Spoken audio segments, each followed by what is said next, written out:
You know what? No intro song this week. I'm all fired up. Drinking pre-workout again. People got me agitated. People on the internet. I posted a meme last night before going to bed. You see the red light? Because we're fired up today. Got my red pre-workout, no explode. Fired up today. I posted a meme last night. Men who like boneless wings wear this. I thought I'd get a giggle. I didn't think it'd get so many people trying to defend boneless wings to me. You know what? Unfriend me. Because I can't be friends with you. If shit hits the fan with this coronavirus, I can't trust in you. What are we going to do when we got to eat squirrels and shit? Shit hits the fan, we go in apocalypse mode. I can't have some dude only requesting the white meat from the squirrel. Who's just all, ooh, sticky. That's icky. That's another thing. Dudes who eat boneless wings, they go like this. Ugh. They eat like 4 and they're like, I can't have another bite. I can't believe this. I can't trust in you. I can't trust someone who wants boneless wings. Because you know what the first problem about boneless wings? Hey, they're not wings. Okay? Call them what they are. That's why it's appropriating chicken wings when you say that chicken nuggets are wings. They're not boneless wings. They're not even the same category. You're appropriating wing culture. All right? That is a flightless part of the bird. If it even is a bird. Okay? That's why it's smarter to get a boned wings, giggity, because you at least know what it is. That little white nugget, you could be eating someone's testicle for all you know. That could be thigh meat. That could be someone's dog's rib cage, you know? Okay, that was a little far. I get it. Probably dark meat on a dog. I've never actually seen it. I don't know. Yeah, it's going to be dark meat. Yeah, for sure. I can't believe I put a poll out because I was having so many people defend this to me. I'm talking in the 20s and shit. People just writing me, blah, blah, blah, blah, blah, boneless. I had a few people, talking sense to me about how ridiculous it is that people are eating boneless wings. But people are ready to die over these boneless wings. And I couldn't believe it. And I was like, maybe just the people outraged are reaching out to me. The ones who are just so angry and triggered by this. But then I put a poll up just to see what was going on. Boneless wings were winning in the polls, which is so alarming to me because I thought there was no way. Like, I didn't realize there's so many people that like smelling Yankee candles. I put this in my story. The dudes who like to eat boneless wings, who prefer it, they go to Home Goods and just take a deep sniff of like a pumpkin spice Yankee candle and just go, I needed this. It's ridiculous. Type of dudes that prefer boneless wings, they just go to 24-hour fitness and just do cardio on the elliptical machine. Not even like the aero bike or anything like that. Or the rowing machine. They just hit the elliptical for 45. The dudes who prefer boneless wings go to 24-hour fitness, hit that elliptical, and bring a magazine. On like lifestyle. I'm not okay with it, all right? Stop saying they're wings. You're eating nuggets. You're just eating nuggets. It's not even the same school. It's not in the same category. I don't get it. And I don't think I've ever... And listen, I'm not hating on chicken nuggets, but call it what it is. Okay? But if you order something on the menu that says boneless wings, like if you order the wings and they go, would you like bone-in or boneless? And you go, boneless. Not my friend. Not my friend, pal. Not my friend, chief. All right, partner? That's how you know I don't like you, because I'm going to start calling you that and be like, all right, chief, well, let's wrap up this Applebee's double date, and I'm out of here, because I can't trust you in the apocalypse. Shit hits the fan. Can't trust you. Dudes that prefer boneless wings are the kind of dude that gets in a little fender bender and just goes, oh no, and covers their mouth. Dudes that prefer boneless wings, They cover their mouth when they're laughing at dinner just in case they have food in their mouth. They go, oh, oh, and then they get another boneless wing with the fork. Excuse me. Yeah, dudes who do that in conversation prefer boneless wings. When they're telling a story and they take a bite and they go, excuse me, and they keep telling their story. No, I ate a boneless wing. I will deep throat that thing mid punchline. And then I said, salt. Bars. All right. It's not even a debate, people. This has just gotten so out of hand. Drinking my pre-workout right now. I'm coming for blood.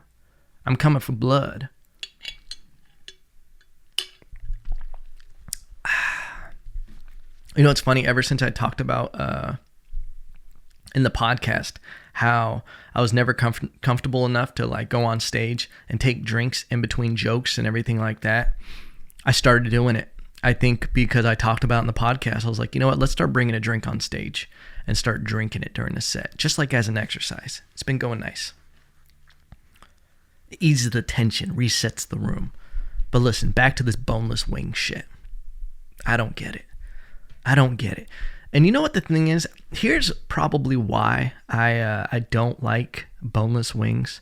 I don't like it because they're not wings, first off, okay? That's obviously numero uno. That's number one for you white folk who like boneless wings, bars. Ugh, ridiculous. But like, you gotta have good wings. Like, yeah, you gotta have good wings. But I used to work at Applebee's, and one of the things is that I would see how they prepped a lot of their food. Here's the thing. I have been to Applebee's once since I stopped working there, and it was because you get to see how the sausage was made. Literally. I was in those back kitchens. I saw how the wings were made. Never ate wings from there again. And when I say wings, they did have them boneless wing shits. It was frozen, and they would just put that shit in a Tupperware thing, shake it up, put it in the microwave. That shit would be in the freezer for years. I remember when I would come in the mornings and you would have to prep, like if you were on the morning shift on like a weekend or something, you would have to prep the day. Like, you know, so they had all the stuff for the quick salads and everything. So you'd start chopping shit up and getting things ready. And I remember I used to have to get the, sorry, someone just texted me. Yeah, I got that shit on my computer. I would have to get these giant gallon bags of eggs that were in like this fucking fluid. It wasn't even water. But then I would have to cut it, drain all the fluid out, and slice up all the eggs for the salads. It was just hard-boiled eggs. Disgusting. Anything also like regular eggs, you weren't eating eggs. It came from a fucking carton. Like, that's the thing, is like, that's when you order a bone wing, you at least know what it is. That's that mystery meat, that white meat. You don't know. That's fucking, they put fucking Elmer's glue in chicken meat or fucking cat meat to make it look like the white meat. You know, that's just Elmer's glue. They just fucking take some, I don't know, bat meat, and they just put mayonnaise in it, spin it around for a bit, compress it, and call it a chicken tender, a little chicken nugget. You don't know what that is. Like, it's not what you think. It's not what you think. So number one, it's not healthier. It's not safer for you to eat. At least you see that little wing. Maybe you could pick out a bat wing. Hell, you could even pick out a sparrow wing, a pigeon wing. You'd be like, this isn't proportion to size. That shit starts getting, and that's the beautiful thing. If it's bigger than a normal chicken wing, it's a win, because you're like, oh, this might be a vulture. This might be a California condor. Cool. I'm eating some exotic wings right now. To be honest, I would love to eat like a falcon wing or some shit. Dude, restaurant idea number one. Evan's Wingstop, falcon wings. Fastest wings in the game. When we deliver it to your table, a sound effect goes off that goes off in the distance, like a falcon just delivered it. And we're actually going to like throw it on the plate like that, like on the table. And you go, and every waiter and waitress has a little falcon on their shoulder that like brings you condiments and shit. So if you like, every table is going to have one of those gloves that the people with the falcons like wear. And when you order, like when you need more ranch or mayo, blue cheese, whatever you want on your wings, I don't have any issue with that. That's the other part of the wings. I don't care if you like ranch or blue cheese. Here's a little thing. I got both. I got that, what is it, Big Boys blue cheese and the country ranch. Bars. Delicioso. Also, sometimes I'll make a little mayo ketchup. Shout out to my fellow Boricuas. Little mayo ketchup. Shit, I'll put a wing in there. I don't give a shit. Fuck with me, papi. But at my restaurant, it's going to have, every table's going to have one of those wing gloves that like the falconry people, whatever they're called, wear. And when you want like more ranch, you just say ranch, and then you hold up your arm, and there'll be a falcon ready with a little case of ranch attached to its foot, and then it flies and it rests on your arm, and then you have to give it a little bit. We'll have boneless wings just for the falcons, and you have to feed it a little boneless wing, take the ranch off, and then you fly it back. It goes back to the other side. Yeah, Evan's Falcon Wing Emporium. Okay, copyrighted. You heard it here first. I'm doing a wing stop. And I think I'm so passionate about them because I don't know if you know this. It started off that I was obsessed with wings when I lived in Huntington Beach. There was this amazing place. My girl and I found it randomly. We wanted wings for fight night, and I would just Google places when I first lived there. I was like, let me see where has wings. And then I found a place called Wing Nuts. If you haven't been to Wing Nuts, there's one in, I've been to both of them in California. There's one in Huntington Beach, like Costa Mesa, getting a little closer to like, I forgot where the fuck it is. No, it's not Forest. Where's that place in Huntington Beach? Forest? I know Mikey's listening, is going crazy. Forest, something Forest. Anyway, somewhere it's in fucking Costa Mesa, okay? Just Google Wing Nuts and you'll find it, bitch. Bars. Sorry for yelling at you. Lake Forest. Boom, I'm back. And there's another one somewhere inland. I forget. But anyway, Wing Nuts. They got like 30 flavors of wings. So it sent me down a rabbit hole, plot twist, of trying wings all the time. So they had so many different flavors. I think I had them all. From the time I lived there to when I moved, I think I ate every flavor at Wing Nuts. And they had the most amazing crisscross waffle fries. Oh, and amazing honey mustard. That was another thing.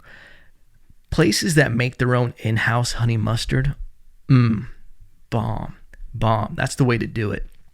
My favorite ranch of all time, Vince's Pasta and Pizza off, I think it's L. Yeah, the L in 30th Street West in the Antelope Valley. Shout out. They would make their ranch in-house. Oh, I was just a fat little kid. I probably was a little fat little kid just based solely on ranch, okay, from Vince's. They would give that shit to you in a fucking little bucket, and I would just fucking...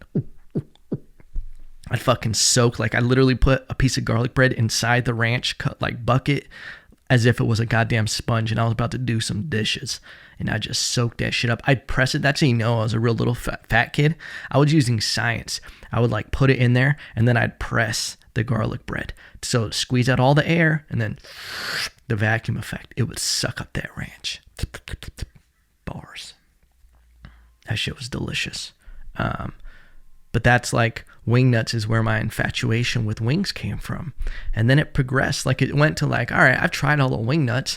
Let me see these other wing spots. So it became a thing. It's huge with burgers and wings for me. Where if I go somewhere, if they're known for burgers or wings, I'm getting one. I don't give a shit. I'll get a full another meal, but I'm at least get your side of your wings. And I'm always ask the waiters whenever I go places, what flavor's the best? Boom, get me some of that. You always got to trust the waiters, okay? When you go to a restaurant, that's a pro tip. Someone who's worked in the restaurant, ask the waiters what they get, what they like. And as long as they're not super white and they don't tell you to get boneless wings, get what they say to get, you know? A buddy of mine, Brian Maitre, shout out. He would go to like restaurants and Subway and stuff, and he would always tell them, at least he told me this is what he did. I don't know, he could have been fucking lying. He would tell me that he would just go, I don't know, make me your favorite sandwich. And people would fucking be like, all right, you want this shit? Here's the deluxe. It's just you got to have fun with and try new things when you go to restaurants, except for boneless wings, all right?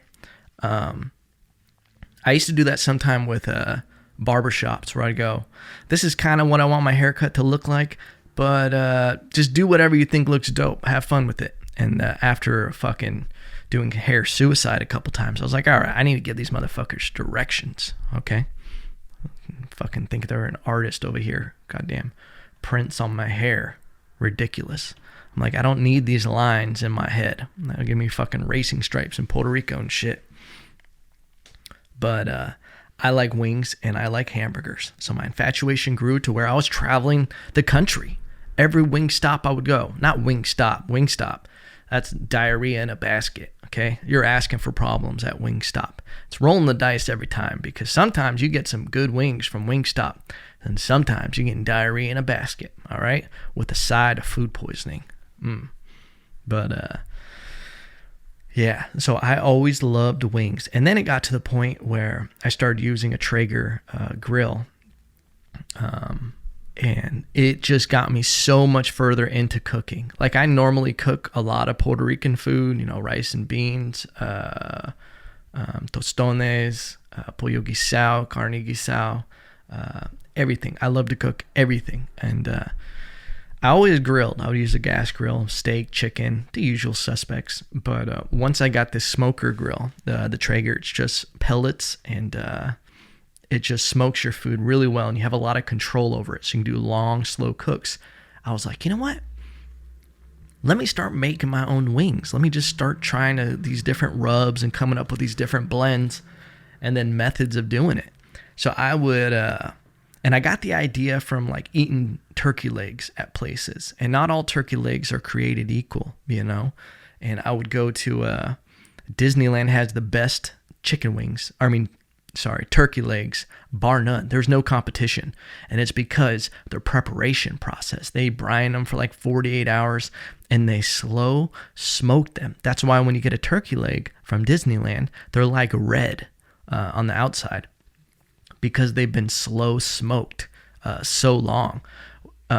When you do it too fast, you don't brine them long enough on a turkey leg and you cook them too hot, they're really dry turkey legs and they don't have as much flavor into them because they're a really like sensitive animal. They got emotions and shit. And you just got to slow cook things. So I was like, let me apply that method to chicken wings.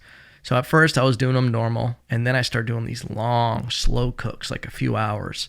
And that shit came out bomb. I'll do even like, I think this weekend I'm going to do like I'm going to go for like a 6 to 8 hour slow cook on the chicken wings. And then at the end, I take them off once they're like a good internal temperature and I turn the Traeger all the way up to high. And I get a nice like burn on the outside. That's the thing you got to do is you got to get that nice crispiness on the outside once you've actually cooked it good enough. And that'll get you like that nice smoky taste. A really good wing, surprisingly, was at the Hollywood Improv. I went to a show there and I got the wings and it tasted like they smoked them very well. And that's one of the best wings. I still eat when I go to like the Comedy Store and stuff. If I'm hungry, I'll get the wings there. I don't mind them. And that's the thing is I don't mind a baseline wing of just a traditional, you give me a little side of that buffalo sauce and dip them in there. No, it's all good, baby, Man, I just did like 20 minutes on wings. What am I, the greatest defender of boned wings ever? I could talk about wings all day, I could talk about burgers also. I think that's something I want to do is I've always had this idea of doing videos like this because I do it naturally where I go to places just to try the food. I want to go and like film it and everything, trying all these different spots, trying their food, trying their burgers and comparing them. Traveling the United States, trying every wing and every burger, okay? I think that'd be so fun to document it. Because I literally will seek out places just to go try it. If you're looking for a good burger in California, my recommendations, if you're looking at like my top 2 places outside of my own burgers that I make, Burger Lounge. They have an amazing grass-fed burger. There's one in Pasadena. There's one in LA. There's a few in LA. There's one off the 101. Burger Lounge. Great buns, great garlic fries, and they got a great burger. In Ventura, Barrel House 101, shout out. They have a great burger as well. Great patty, great garlic truffle fries. And that's the thing. Oh, before I forget, my number 3 is reliable. If I ever need a good burger, no matter where I'm at, Cheesecake Factory. It's always a safe choice because they got something for the whole family. You know, this sounds like it's probably a bit that's been beat to death. I would never do this bit on stage because I'm like, someone's had to have done this 1,000 times. But like Cheesecake Factory, they have everything. It's a safe choice for everyone. You want pasta? They got it. You want Chinese food? They got it. You want burgers? They got it. You want steak? They got it. Like, it's almost as if someone has called into Cheesecake Factory and we're like, hey, is this the burger factory? And the owner was just like, yes. Cool, we'll be there in 5. And then someone else called and was like, hey, is this the Italian factory? And he was like, yes, we'll be there in 5. That's also my theory. I was doing this joke for a little while. I need to bring it back. About how Vallarta is like white people take their kids to Vallarta as like a free Latin culture history museum, you know, because you can just walk them around, be like, that's a lady, you know, statue of Lady Guadalupe right next there to the piñatas. But it's like Vallarta is also one of those places where the owner just didn't say no to anything when people would call. They'd be like, hey, do you guys have quinceañera dresses? And they were like, sí, ven aquí, sí se puede.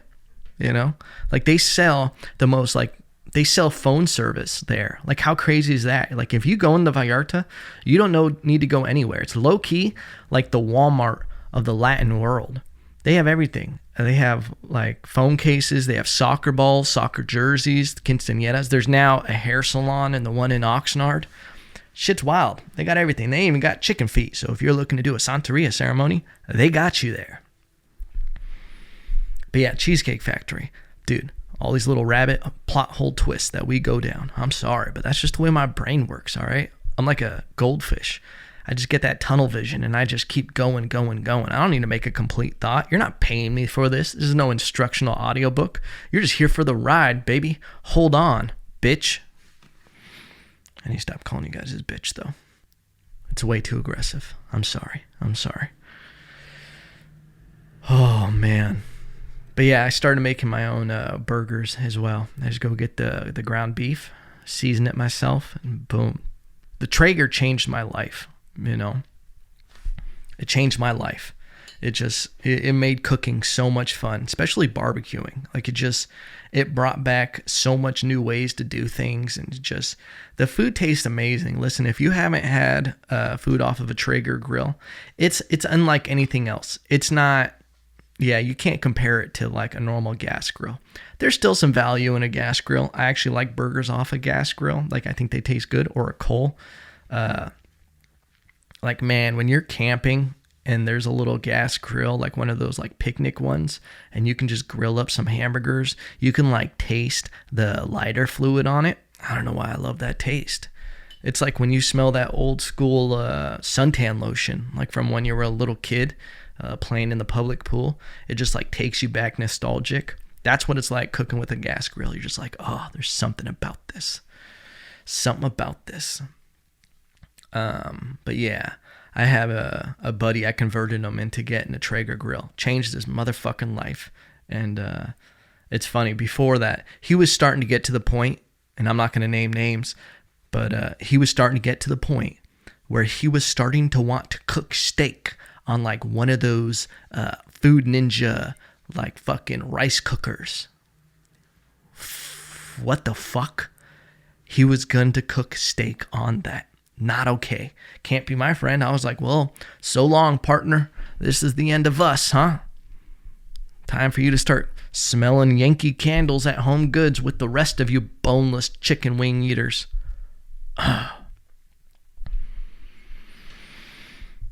We need to move the fuck on from chicken wings. What else is going on? Dude, I was thinking about this. Do you guys remember the Pickup Artist? Do you guys remember that shit? There was a book, or I think it was an audio book or something. It was a TV show, The Pickup Artist. This came to me yesterday. I was just thinking, and I was like, how fucking ridiculous was that? Do you guys remember that? The Pickup Artist was like this TV show about this guy who started like a cult following of dudes who couldn't get laid. And his name was like Mystery. And he invented the term like nagging, peacocking. Like he basically took the douchiest things about guys and like created a formula for guys to be able to use it to get chicks. And there was this dude like Neil Strauss. I think his name was Neil Strauss. And he wrote this book called The Game. I may be hating on it, but I read it. I did. I really did. I had to see what it was all about. It was a weird thing. I wasn't really... I think because I grew up with a sister, and I had, when I swam on the swim team when I was a kid, I had a lot of girls who were my friends. Like, I didn't have an issue and never looked at, like, girls as something different, as like, they're the opposition, they're the target, we must assess, direct, attack. So naturally, I think I never had that like feeling of like, oh man, how do I talk to girls and everything, because I was friends with them. Like that would be the advice for any guy. If any guy wanted advice on dating and meeting girls and picking up girls, just talk to them. Maybe don't be such a creep with such an agenda, and just first learn how to be friends with girls. Like, just be friends. Talk to them. Get to know them. Realize that they're not this foreign creature. I used to have a dude who would ask me for advice on girls when I lived in Puerto Rico, because that was me in my fucking club days. Just clubs should be fucking outlawed. That is the weirdest world. You just walk in, I would wear like my fucking white button-up shirt with a fucking like flowered skull on the back of it, and I would have a fucking like diamond-studded earrings, fake diamond, cubic zirconia, and you just, and you would literally just walk around with your fucking drink in your hand. How fucking weird. And there's just all these girls and guys, and you would just walk up to them, and you couldn't have any conversation. There's literally like 3 conversations that can happen in the club. Be like all you can do is walk them to a girl, be like, hey, you're really pretty. Thanks, I'm just dancing with my friends right now. That's the only things that can happen, is they go, thanks. Or they go, thanks, I'm just dancing with my girls right now. The other one, hey, can I buy you a drink? Thanks, but I'm just dancing with my girls right now. That's it. Oh, and the third one,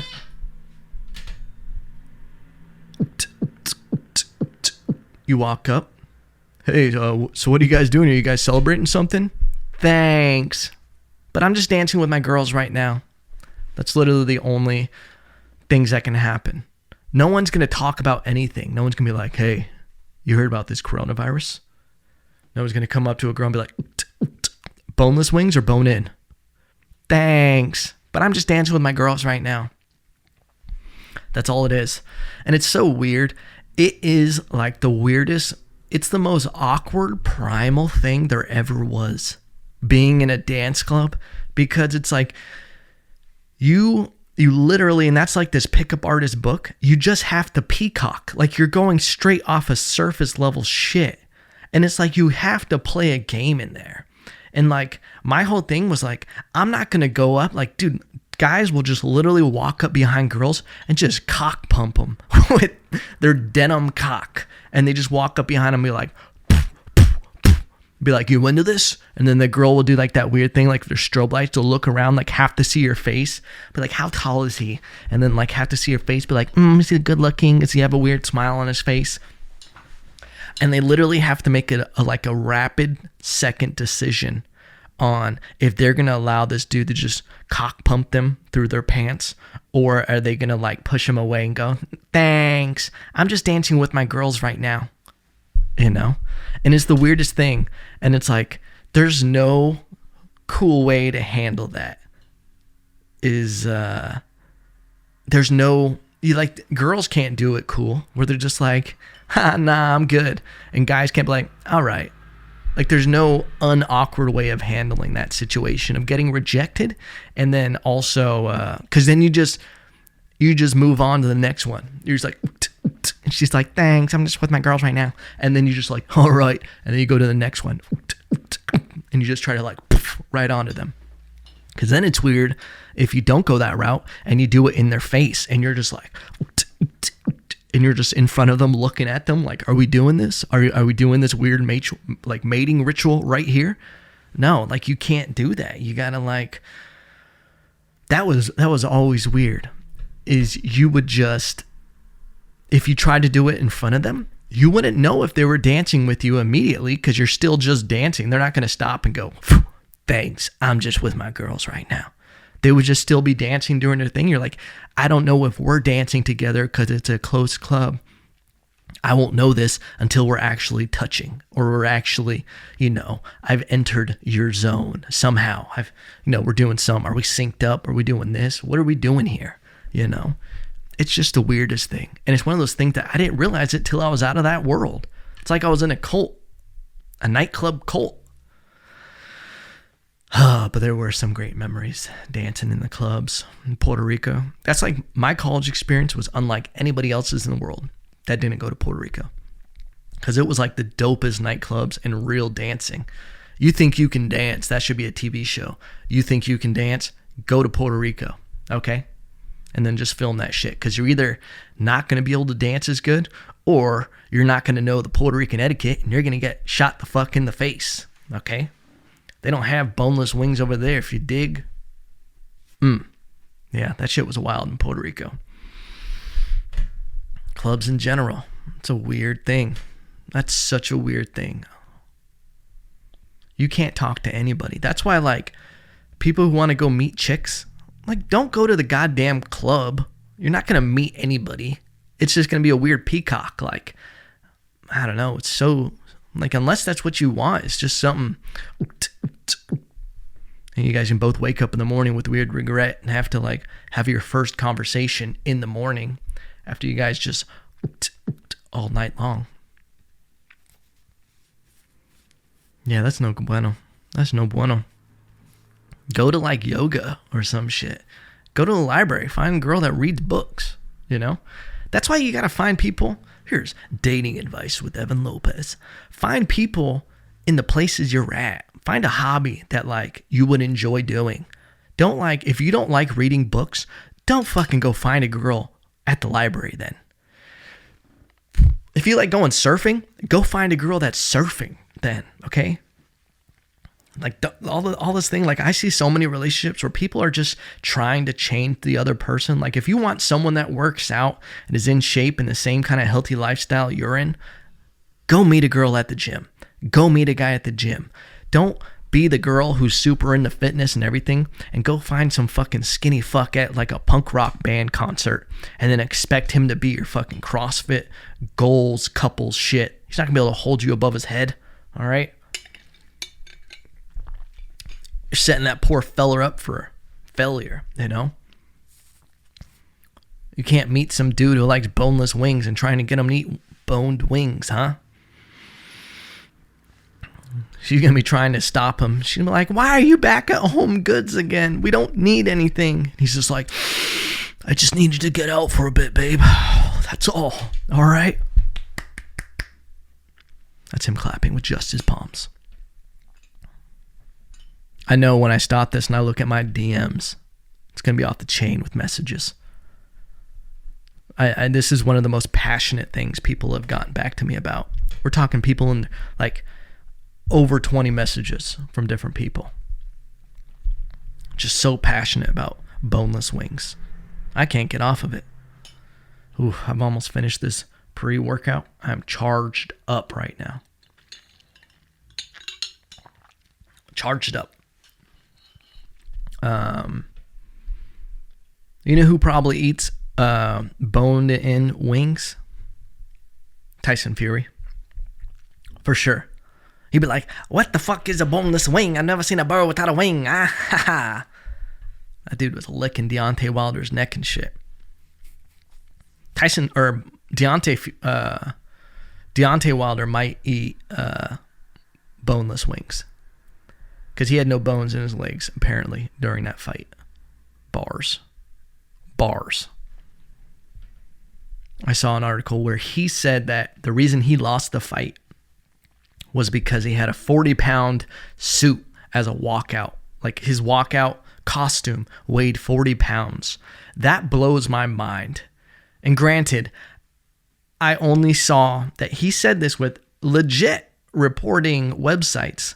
I didn't see him say it, so I can't quote that he 100% said this was the reason why he lost. Unless I see a video or he actually says it, then I'll believe it. But allegedly, he said the reason he lost the fight was because he had no legs because of the 40-pound weighted suit that he wore out to the ring. What the fuck? My cousin brought up a good point. He was like, well, he should have looked at what Tyson Fury did. Tyson Fury had people carry him to the ring.